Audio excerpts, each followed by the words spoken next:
J'écris de la science-fiction d'abord parce que j'aime en lire et que j'en lis depuis très longtemps et que c'est pas le seul type de littérature qui m'intéresse, mais c'est celui qui m'amuse le plus parce que c'est le seul, à mon avis, qui pose des tas de questions auxquelles le lecteur est vraiment obligé de réfléchir et c'est une forme de littérature à laquelle le lecteur est obligé de donner du sens. Et c'est ça qui m'intéresse en fait. On trouve ça quelquefois dans d'autres formes de littérature. On se pose des questions quand on lit du polar. Il y a des tas d'ouvrages qui ont une dimension un peu philosophique, qui ont beaucoup d'intérêt aussi. Mais la science-fiction a un côté ludique.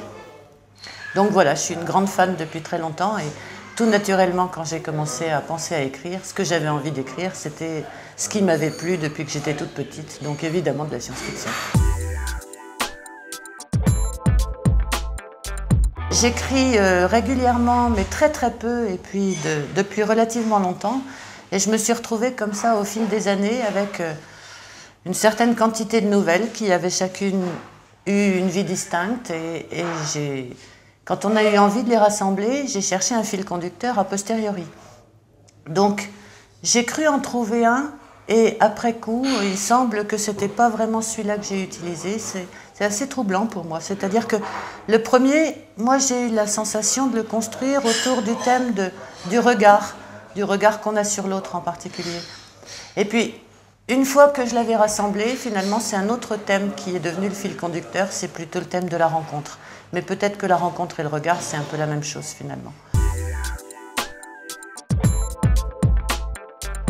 Les mots sont des choses auxquelles je suis sensible, comme d'autres sont sensibles à la musique. D'ailleurs, pour moi, le ton d'un récit, c'est vraiment quelque chose de musical, avec un rythme, avec des changements de rythme, j'entends presque le rythme de la basse derrière, aussi bien quand j'écris que quand je lis.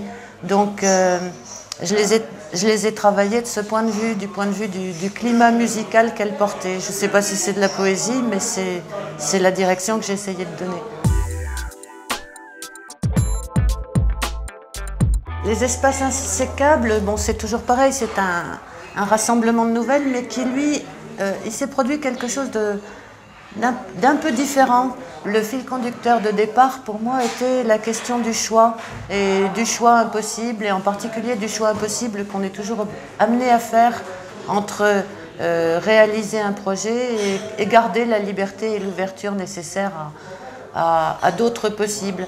Et finalement, en allant chercher dans l'ensemble de mes nouvelles toutes celles qui portaient un peu ce questionnement, je me suis aperçue qu'il y avait un ordre logique qui émergeait et que cet ordre lui-même avait une signification en partant d'un cadre très vaste pour poser des questions qui sont presque des questions de société, en allant progressivement jusqu'à des choix très intimes qui concernaient un individu par rapport à lui-même.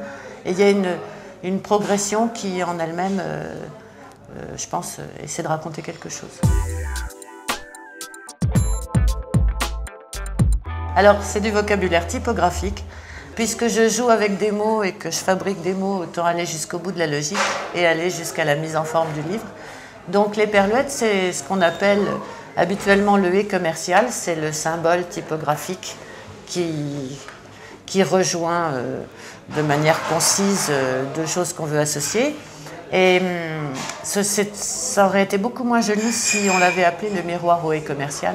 Donc j'ai préféré les éperluettes, qu'on appelle souvent les esperluettes d'ailleurs. Et le miroir, c'est pour le regard, mais l'éperluette est pour la rencontre. Et les espaces insécables, là encore, c'est de la typographie, puisque pour les typographes, l'espace insécable est celui qu'on met entre un mot et un caractère de ponctuation pour éviter qu'ils soient séparés et que l'un des deux se retrouve expédié sur la ligne suivante. Et moi, j'avais des histoires qui tournaient autour de la question de la séparation et de sa nécessité et des raisons qui la justifient et des espaces qu'elles ouvrent, ces séparations douloureuses. Donc voilà, ça me paraissait approprié et amusant. Maintenant, je ne suis pas tout à fait sûre que j'arriverai à trouver quelque chose dans le même registre pour un nouveau recueil. Donc c'est un défi qui sera difficile à relever.